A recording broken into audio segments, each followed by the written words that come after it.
Bonjour tout le monde et bienvenue pour la revue livre des étoiles de noces Aide, donc le tome 3 Accomplissement de Sophie Jomain, donc aux éditions Rebelle, collection Lune de sang. Je vous mets une photo maintenant parce que j'ai pas le livre sur moi.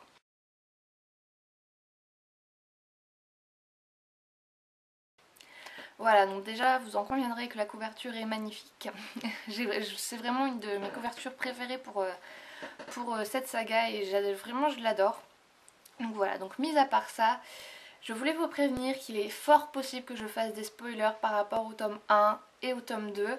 Donc je vous préviens à l'avance, si vous voulez être sûr de ne pas être spoilé, je vais y arriver à parler, ne regardez pas la vidéo. Voilà. Je vous préviens au cas où parce que selon les événements que je vais raconter, ça va forcément vous spoiler sur le tome 1 ou 2 et j'ai pas forcément envie de ça. J'ai pas forcément qu'on me dise ouais t'as spoilé dans ta vidéo et t'as pas prévenu. Donc voilà, donc vous êtes prévenu en long, en large, en travers, ça fait 15 secondes que je parle de ça.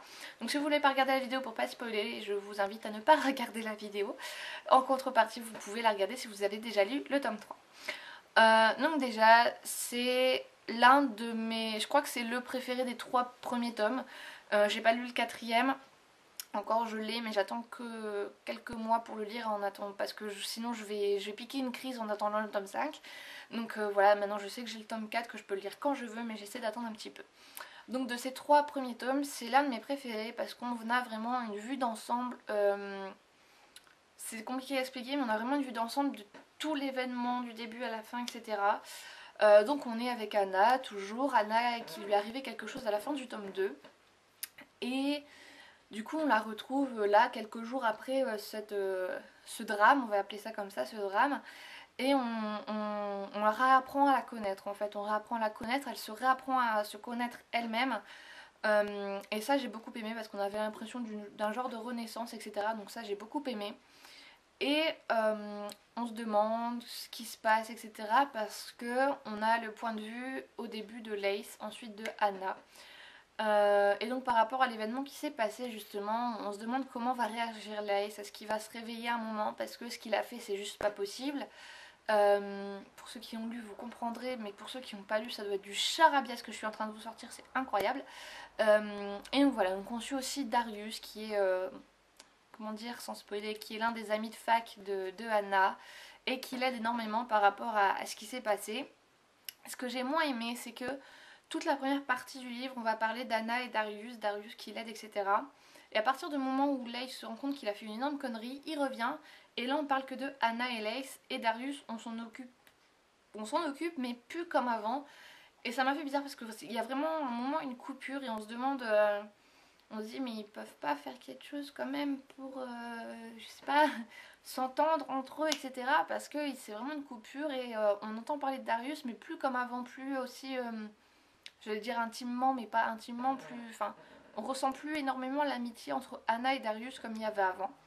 Bon, après, je sais pas, hein, c'est peut-être moi, c'est peut-être ma perception. Donc voilà, donc c'est extrêmement difficile de vous raconter l'histoire sans spoiler, donc je vais m'arrêter là. Niveau écriture, c'est comme le tome 1 et le tome 2, j'ai vraiment adoré. On reprend vraiment tout depuis le début à la fin sur quelques mois, ça s'étale sur quelques mois, mais on sent pas passer les mois en fait. Et ça j'aime beaucoup parce qu'il n'y a pas une minute où on s'ennuie, où on se dit bon quand est-ce qu'il passe à la suite, etc.